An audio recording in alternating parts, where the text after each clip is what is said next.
Well, hi, I'm Dr. Jim Marsh, and I'm the Dean for Student Health and Wellness and the Executive Director of Counseling Services. And I am joined by several of my Counseling Center colleagues today who are going to answer some of the main questions that students and their families are asking about counseling services for the fall semester.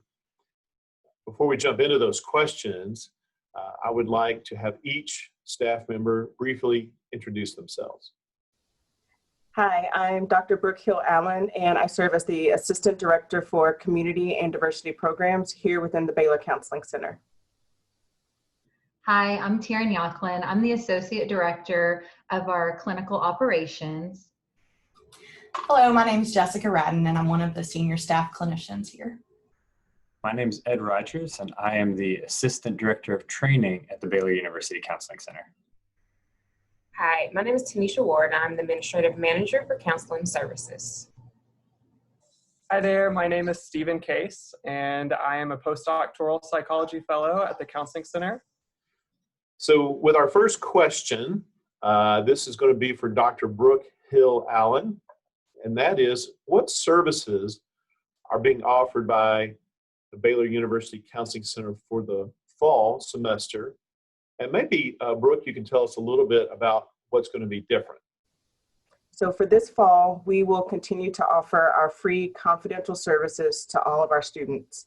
This includes our crisis services through our 24-hour crisis hotline, initial assessments, group therapy, short-term individual therapy, consults, and case management services.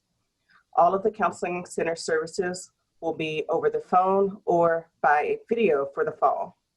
Initial assessments will now be by appointment, offering students flexibility in scheduling. It's quick and really easy to get your appointment scheduled over the phone.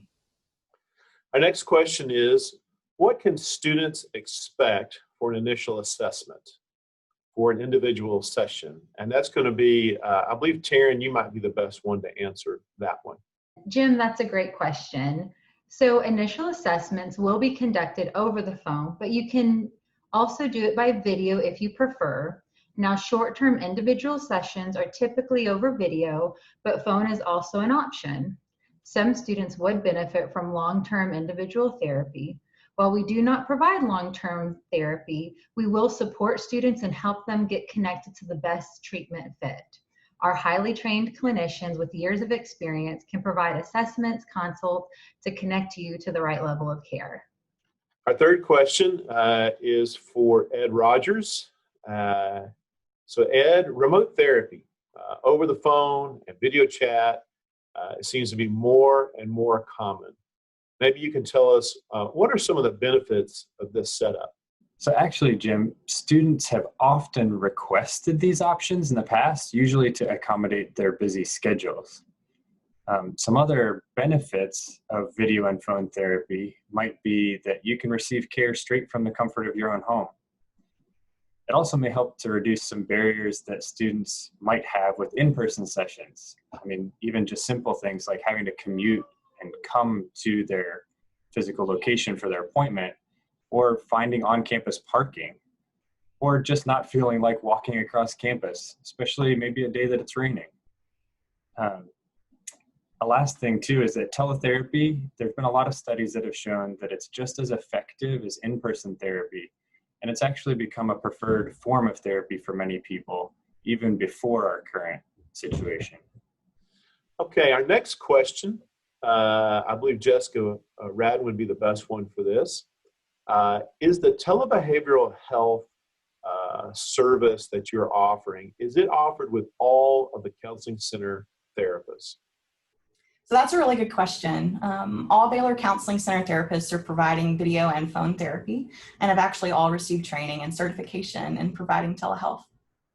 So you can be confident that you're receiving the best care, even remotely. And our next question, I'm going to ask this to Stephen Case. Stephen, will the Counseling Center continue to offer video chat sessions in the future?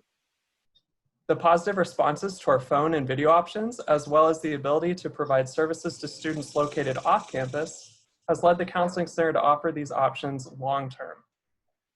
And for our next question, I'm going to come back to Taryn Yocklin. Taryn, are there any resources available to students?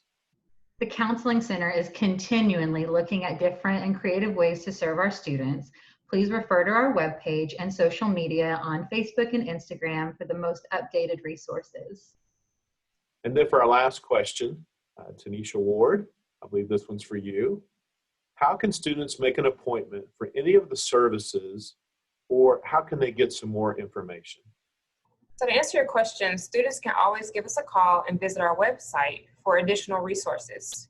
You can find our contact information at the end of this video.